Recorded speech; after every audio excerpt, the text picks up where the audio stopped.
Hey guys, it's Henry coming at you with a new video. It's been a little while, but got something in the mail today. I want to show that to you guys. Let me go ahead and unbox this so you guys can see why I'm so excited. All right, guys. So, as we know, Clix has just announced two new products. The Clix Communicator, which is a BlackBerry-esque device marketed as a secondary phone, but it is a fully functional standalone phone. As of right now, the specs for that device are 8 gigs of RAM, and I'll go ahead and list the specs for that device here for you guys to see. And of course, the Clix Power Keyboard, which is a power bank device with a slide-out keyboard, reminiscent of these WebOS devices here with the slider keyboard, and of course the Priv. It also has a cool function there with the swivel display, similar to the LG Wing, which we have here, right? The Frankenberry. More to come on this device. I'm actually just setting that up and getting it ready, but I wanted to show you guys the device kind of as a teaser. But let's get back to the main topic of this video. Clix has listed the specs of the new communicator. With that said, we were able to get a 3D print of the device using the specs outlined on the Clix website there, and without further ado, here we go.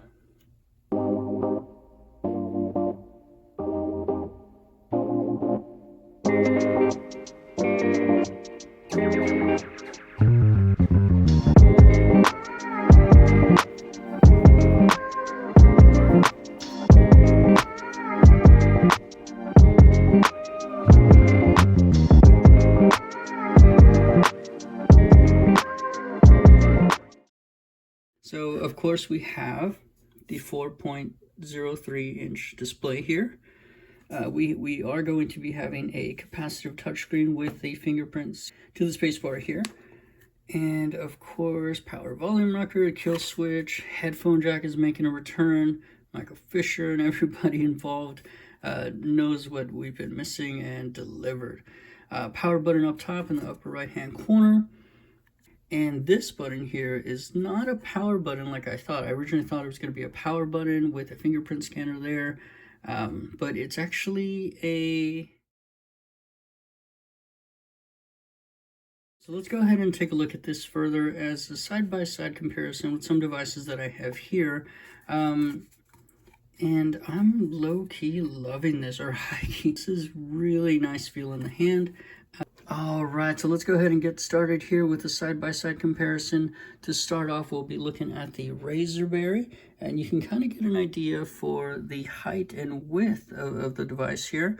It does look to be just a smidge shorter than the Razorberry, only by that much there.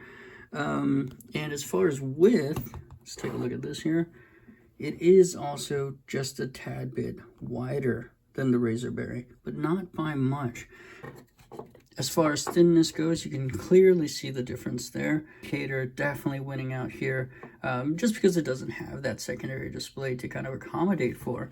And regarding the keycaps, you can of course see how much larger they are. The actual spacebar looks to be similar in size, maybe a little wider. So that's cool. It's definitely better. One of the things that gets me excited about this display is the full access to the screen. You will no longer have these front-facing cameras, so you don't have to kind of accommodate for that when you're setting up your apps and so on and so forth. But I wanted to mainly focus this on the actual dimensions. All right, next up we got the Q10. One of my favorite Blackberries in terms of pocketability. It's just the perfect size. But in terms of usability, these larger keycaps, the larger screen, Android 16, it's definitely going to be a killer. And next up, we do have the BlackBerry Bold. This is going to be the 9780 here. One of my favorite Blackberries. It was one of the first Blackberries I did own. Ultimately went to the Bold 9900 before going over to the Q10, and ultimately to where we are now. But again, just so you guys can see the difference. And next up we have the Oppo. This is my last foldable phone that I owned. It was a 5.4-inch display. And I always thought if we can get a BlackBerry with these dimensions, if we can remake a phone with just this half, right?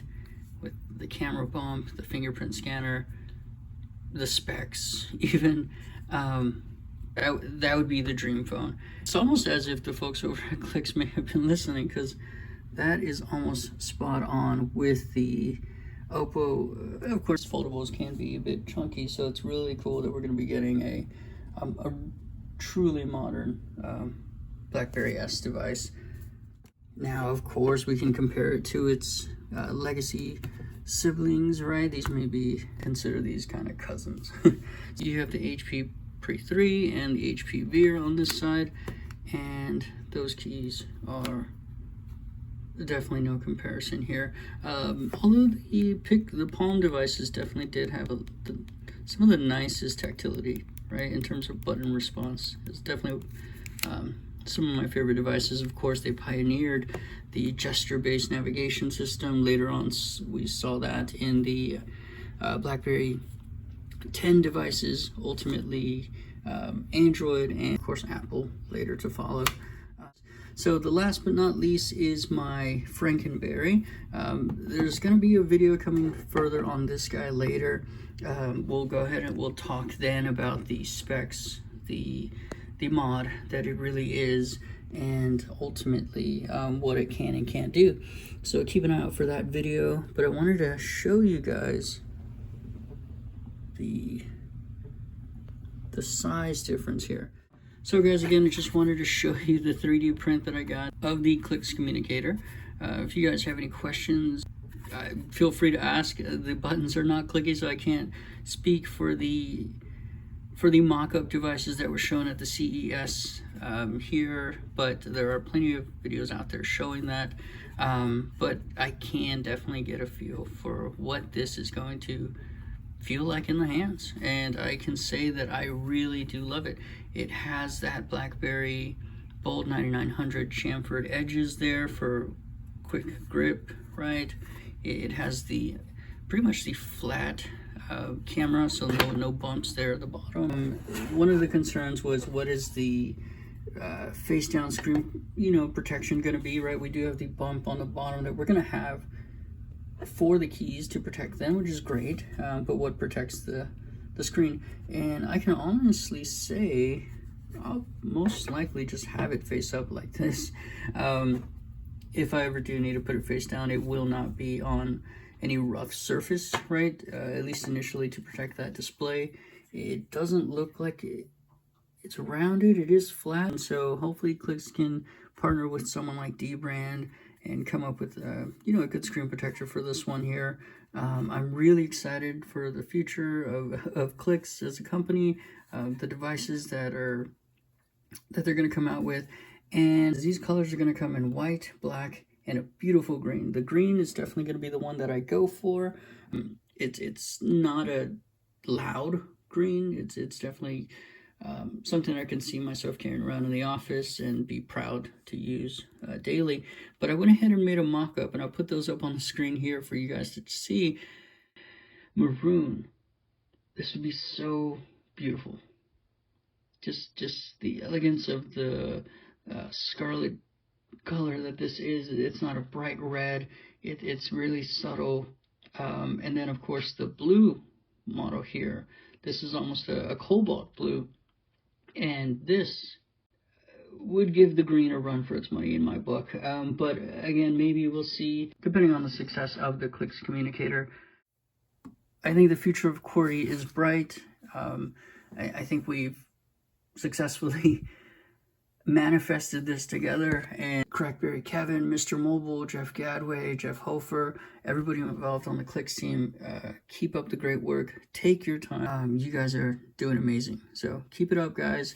This is Henry again coming at you. See you in the next one. Thanks. Bye.